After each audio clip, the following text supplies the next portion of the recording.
हे नमस्कार दोस्तों, मैं दीपक कुमार स्वागत करता हूं आप सभी का आपके अपने ही चैनल इन्वेस्ट फॉर वेल्थ में। दोस्तों ये वीडियो है हमारे सीरीज का पार्ट 3 यानी थर्ड वीडियो हम बना रहे हैं। इस वीडियो में हम कवर करने वाले हैं कि स्टॉक मार्केट क्यों ज़रूरी है, क्यों हर एक पर्सन को स्टॉक मार्केट के बारे में पता होना चाहिए, या वो स्टॉक मार्केट में इन्वेस्ट कर रहा हो या फिर ट्रेडिंग कर रहा हो।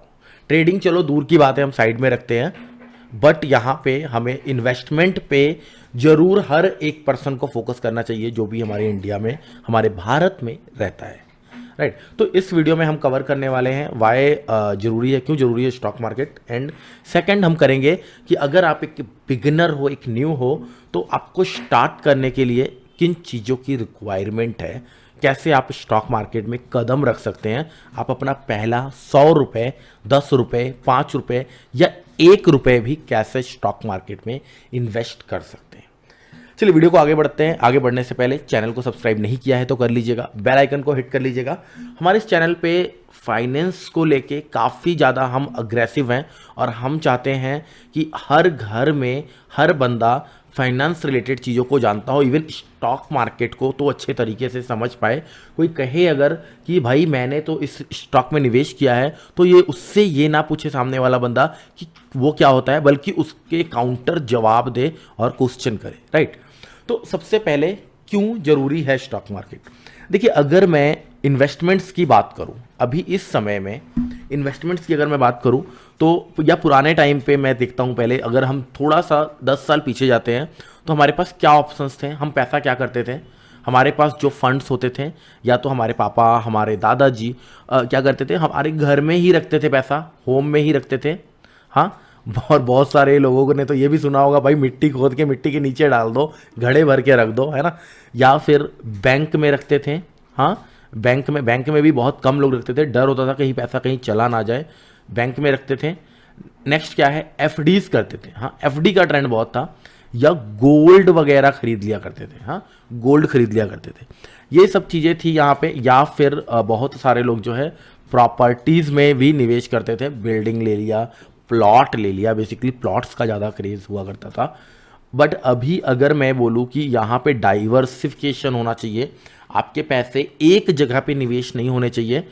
जैसे कि अगर मैं बात करूं हमारे प्रसिद्ध इन्वेस्टर वॉरेन बफेट के बारे में, अगर आपको नहीं पता है तो उन्होंने भी क्या है, don't put your all eggs in single bucket. मतलब एक सिंगल बकेट में, एक सिंगल टोकरी में सारे अंडे या फिर सारे फ्रूट्स मत रखो, अगर वो टोकरी गिरा तो सारा कुछ खत्म। तो यहाँ पे स्टॉक मार्केट बहुत ज़्यादा ज़रूरी है। होम में पैसा रखते थे, रिटर्न कुछ भी नहीं। बैंक में रखते थे, पहले रिटर्न्स आपको मिल जाते थे, बट आपको एक मज़े की बात बताऊं, यूएस कंट्रीज़ में या और जगहों पर बैंक में, बहुत सारी ऐसी कंट्रीज़ है, पैसे रखने के भी चार्ज देने पड़ते हैं। मतलब हमारे इंडिया में क्या हो रहा है, हम अगर 1 लाख रुपए रख देते हैं तो 1 साल में हमें 1 लाख रुपए के ऊपर थोड़ी बहुत कमाई हो जाती है, 3,000 4,000 रुपये 1 साल में। बट यूएस में भैया उल्टा बैंक आपसे चार्ज करता है, और वो दिन दूर नहीं है जब इंडिया में भी ये चीज़ें हो सकती हैं। तो दिन पर दिन ब्याज दर जो है भारत में वो गिरता ही जा रहा है, चाहे एफडी के इंटरेस्ट रेट हो या सेविंग्स हो। तो सेविंग्स में बिलीव मी 2% 1.75 मिलता है, और एफडीज में तो मुझे हिसाब से 4-5% अभी मिल जा रहा है, राइट। तो एफडी में भी अभी उतना अच्छा नहीं रहा। गोल्ड की बात करें, गोल्ड में भी अगर आपको मैं पूछूंगा, अगर आपको स्टॉक मार्केट का नॉलेज नहीं है तो आप सिर्फ और सिर्फ फिजिकल गोल्ड खरीदना पसंद करोगे। हमारे घर की जो भी लेडीज़ हैं या हमारी माताएं बहनें हैं, वो क्या करती हैं, बेसिकली कान का बनवा लिया जी, झुमके बनवा लिए जी, हार बनवा लिया जी। उसमें मेकिंग चार्जेस हाई है, अप्रॉक्स 20% मेकिंग चार्जेस लग जाता है। मतलब 1 लाख के ज्वेलरी के ऊपर 20,000 रुपये बनवाई लग गया। प्लस ये तो कुछ नहीं, अभी आपको हॉलमार्क और हॉलोग्राम दिख रहा है। इससे पहले क्या होता था, इसमें भी कटिंग होती थी। 24 कैरेट तो सोना ज्वेलरी बनेगा नहीं, वो नरम हो जाएगा, उसमें तांबा मिलाना पड़ता है। तो 22 कैरेट पे आ जाता है एक वो, प्लस मिट्टी की कटिंग होती है अगर आप उसको बेचने जाओ। तो ये बेसिकली आपका इन्वेस्टमेंट नहीं है, डेप्रीसेट होता है।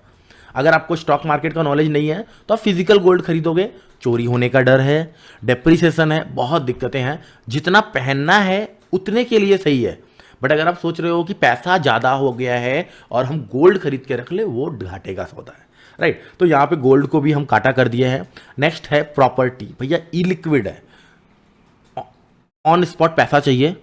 अभी अब एक गांव में एक बहुत बड़ा किसान है, उसके पास बहुत ज़मीनें पड़ी हैं, बट उसके घर में एक प्रॉब्लम आ गया है, उसको पैसों की ज़रूरत है। पूरे गांव को पता लग गया। ट्रस्ट मी, इतने अच्छे लोग होते हैं हमारे गांव में कि मजबूरी का नाम महात्मा गांधी समझ के जो 10 लाख का ज़मीन है ना, 10 लाख का ज़मीन का सीधा 3 लाख लगाएंगे भैया, 4 लाख लगाएंगे। वो ना ऊंट पहाड़ के नीचे आया है, फंसा हुआ है, मजबूरी में बेचेगा। इवन हम भी अपने डीलर को या प्रॉपर्टी डीलर को या फिर ब्रोकर को बोलते हैं, यार कोई फंसा हुआ इंसान होना तो बताना, सस्ते में प्रॉपर्टी मिल जाएगी।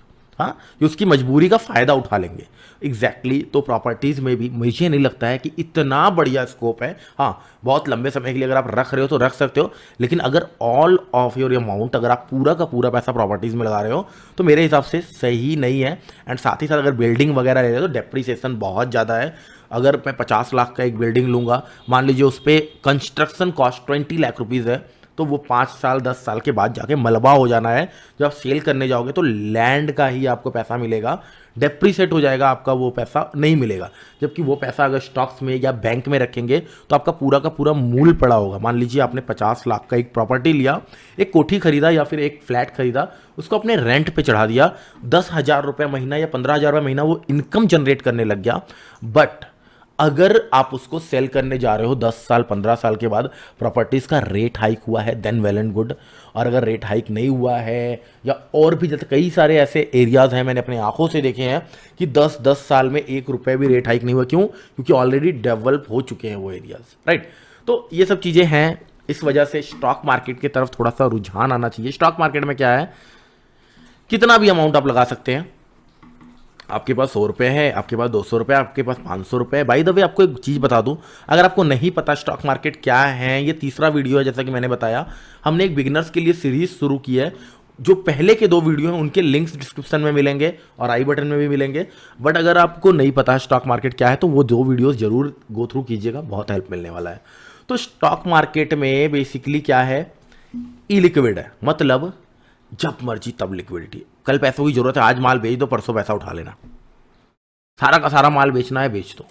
रिटर्न अगर आप लॉन्ग टर्म के लिए सोच रहे हो, मेरे हिसाब से 10% तो कहीं नहीं जाता है।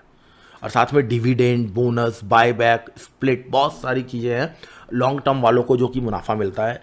इवन मैंने ऐसे ऐसे स्टॉक्स देखे। आपको एक स्टोरी सुनाता हूँ। अगर आज से 25 साल पहले किसी ने विप्रो नाम की कंपनी में 10,000 रुपये लगाया होता ना, 10,000 रुपये लगाया था, या 30 साल पहले की मैं बात कर ले रहा हूँ, छोड़ो, 30 साल पहले 10,000 रुपये लगाया होता, ट्रस्ट में उसके पास अभी 800 से 1,000 करोड़ रुपए होते। ये रियल घटना है। अब आप बोलोगे कि भाई 30 साल पहले 10,000 किसके पास होते थे? मैं कह रहा हूँ भाई 100 रुपये होता था। अगर 100 रुपये भी लगाया होता, 10,000 छोड़ दो, अगर 100 रुपये भी लगाया होता तो 80 करोड़ होते। मैं कह रहा हूँ 10 रुपये होता था, 10 रुपये भी लगाया होता तो 8 करोड़ होते। लेकिन लैक ऑफ नॉलेज, किसी को पता ही नहीं था। मैं नहीं चाहता हूँ कि हमारे बच्चे बड़े होकर उनको वो एग्जाम्पल दें कि भाई मेरे पापा के समय में अगर ना जोमेटो में 50 रुपये लगाया होता, आज साले बड़े पैसे होते। हाँ, उनको शिक्षा मिले, हमें शिक्षा हो, हम उनके लिए खरीद के दे सके स्टॉक्स, राइट। तो बेसिकली स्टॉक मार्केट में ये है कि हम कंपनियों में निवेश करते हैं और ई लिक्विड होता है हमारा पैसा। लॉन्ग टर्म के लिए अगर आप अच्छे कंपनीज में निवेश करते हैं तो काफ़ी ज़्यादा ग्रोथ मिलता है। तो सबसे पहला रीज़न हमें क्या हो गया, एक तो ई लिक्विड है, जब मर्जी जब ज़रूरत है आप पैसे को निकाल लो। दूसरा क्या है, सेकंड क्या है आपके पास, सेकंड आपके पास रिटर्न थोड़ा सा अच्छा है, रिटर्न हाई रिटर्न है। अगर मल्टी बैगर स्टॉक हाथ लग गया जो कि 1 साल 2 साल 3 साल में ही पैसा आपको बहुत ज़्यादा दे दे, फिर वो बात अलग है। नेक्स्ट क्या है, नेक्स्ट सबसे बड़ी बात देखिए, यहाँ पे फाइनेंशियल नॉलेज आपके पास होगा, आप दुनिया के साथ तालमेल बना के चल पाएंगे। 4 अगर इंटेलिजेंट लोग बात कर रहे होंगे ना कि भाई ये है, ये इकोनॉमी ऐसे गिर रहा है, यहाँ पे जीडीपी रेट हाइक हुआ है, जीडीपी ग्रोथ हो रहा है या गिर रहा है, इंटरेस्ट रेट, रेपो रेट, ये सब आपको कहीं ना कहीं सीखने को मिलेगा अगर आप स्टॉक मार्केट से कनेक्टेड रहेंगे। दुनिया के साथ चल पाएंगे, दुनिया में क्या हो रहा है, क्या आ रहा है, कौन सी कंपनी क्या है। ट्रस्ट मी, मैंने ऐसे लोग देखे हैं। मैं अपने फ्रेंड के साथ गया था घूमने, एक बेसिकली शॉपिंग मॉल में शॉपिंग करने गया था, और मैंने पूछा पता है तेरे को ये कंपनी किसकी है? वो कह रहा है नहीं, लोगों को नहीं पता है कौन सी कंपनी कौन सी कंपनी किसकी है, कौन किस कंपनी का सीईओ है, किस कंपनी का ग्रोथ कैसा है, कौन सी कंपनी क्या बना रही है, कौन कंपनी किसको एक्वायर कर रही है, ये सब चीज़ें दुनिया के साथ चलने के लिए नॉलेज में रहना चाहिए। तो एक सबसे बड़ा लॉजिक ये है, आप अपने बच्चों को पढ़ा पाओगे, अपने बच्चों को बता पाओगे, 4 लोगों के सामने आप खड़े होकर बात कर पाओगे। इसलिए स्टॉक मार्केट में इन्वेस्टमेंट जरूरी है, लॉन्ग टर्म में पैसा बहुत बढ़िया बनेगा, हमारे बच्चों के फ्यूचर सुरक्षित होंगे। सबसे ज़्यादा मुझे अच्छी चीज़ जो लगती है स्टॉक मार्केट में, इन्वेस्टमेंट में सबसे अच्छी चीज़ यही लगती है कि भाई ग्रोथ के लिए, लॉन्ग टाइम के लिए बहुत बढ़िया, अगर आपको एक वेल्थ क्रिएट करना है तो स्टॉक मार्केट इकलौता ऐसा चीज़ है जहाँ पे वेल्थ क्रिएट हो सकता है। एसआईपी के थ्रू इन्वेस्टमेंट कर सकते हैं भाई, म्यूचुअल फंड, उसमें उसको भी कवर किया हुआ है हमने प्रीसीडिंग वीडियो में, तो उसको भी देखिए आप। एसआईपी के थ्रू आप म्यूचुअल फंड क्रिएट कर सकते हैं। 8वां अजूबा माना जाता है कंपाउंडिंग इंटरेस्ट को, वो भी डिस्कशन किया हुआ है, ठीक है। तो ये सब बहुत सारी चीज़ें हैं जो कि स्टॉक मार्केट में निवेश करके आप स्टॉक मार्केट को समझ के आप फ़ायदा उठा सकते हैं। एंड उससे भी बड़ी चीज़, अगर आपने स्टॉक मार्केट में इन्वेस्टमेंट करते हुए नॉलेज अच्छा गेन कर लिया, आपको ट्रेडिंग आ गई, अगर आपको ट्रेडिंग आ गई, ट्रेडिंग से ट्रस्ट में बहुत सारे लोग बहुत पैसा बना रहे हैं एंड बहुत सारे ह्यूज लोग पैसा लूज भी कर रहे हैं। अब आपको ना माइंड में एक चीज़ आ रहा होगा कि भाई मैंने तो अपने चाचा के, ताए के, फूफा से पूछा था, वो कह रहे थे स्टॉक मार्केट में फलाना आदमी बर्बाद हो गया। जो बर्बाद होता है ना, वो कभी भी वेल्थ क्रिएशन में करते हुए बर्बाद नहीं होते हैं, वो बर्बाद होते हैं सिर्फ और सिर्फ ट्रेडिंग में। 90% लोग लॉस खाते हैं, सिर्फ 10% लोग कमाते हैं ट्रेडिंग में। बट मैं इस वीडियो के थ्रू आपको इन्वेस्टमेंट सीखने को कह रहा हूँ, ना कि ट्रेडिंग। जब आप इन्वेस्टमेंट सीख लोगे, अगर आपको समझ में आएगा, तो ट्रेडिंग आप खुद ब खुद करने लग जाओगे। वो बेसिकली एक लर्निंग वाला प्रोसेस है, लर्निंग वाला गेम है। विदाउट लर्निंग के उसमें एंटर नहीं किया जा सकता है। लेकिन हाँ, यहाँ पे स्टॉक मार्केट में इन्वेस्टमेंट के लिए आप 100 रुपये लेके भी एंटर कर सकते हो। 100 रुपये का शेयर खरीद लिया भाई, पॉकेट मनी मिला है, 100 रुपये का शेयर खरीद लिया। बहुत सारे शेयर्स बहुत सारी रेट में हैं, जो कंपनीज आपके घर में यूज़ होती हैं। आज ही आपको मैं टारगेट दे रहा हूँ, उन कंपनीज के नाम गूगल में चेक कीजिए, देखिए कौन कौन सी कंपनी लिस्टेड है। और एक मैं आपको टास्क भी दे रहा हूँ, हिंदुस्तान यूनिलीवर के कितने सारे ब्रांड है। हिंदुस्तान यूनिलीवर एक कंपनी है, आपके घर में कौन कौन से प्रोडक्ट उसके यूज़ होते हैं, और आपको क्या क्या पता है कि हिंदुस्तान यूनिलीवर क्या क्या बनाती है, कौन कौन सी ब्रांड्स बनाती है। जैसे कि एक ब्रांड, 2 ब्रांड, बहुत सारे होंगे, तो कौन कौन से ब्रांड्स बनाती है वो कमेंट बॉक्स में आप लिखिए, देखता हूँ कितना ज़्यादा आप नॉलेज लेकर बैठे हो। चलिए, होप करता हूँ गाइस वीडियो आपको इन्फॉर्मेटिव लगा है। सीखने का सिलसिला जारी रखिए, सीखते रहिए। Thank you.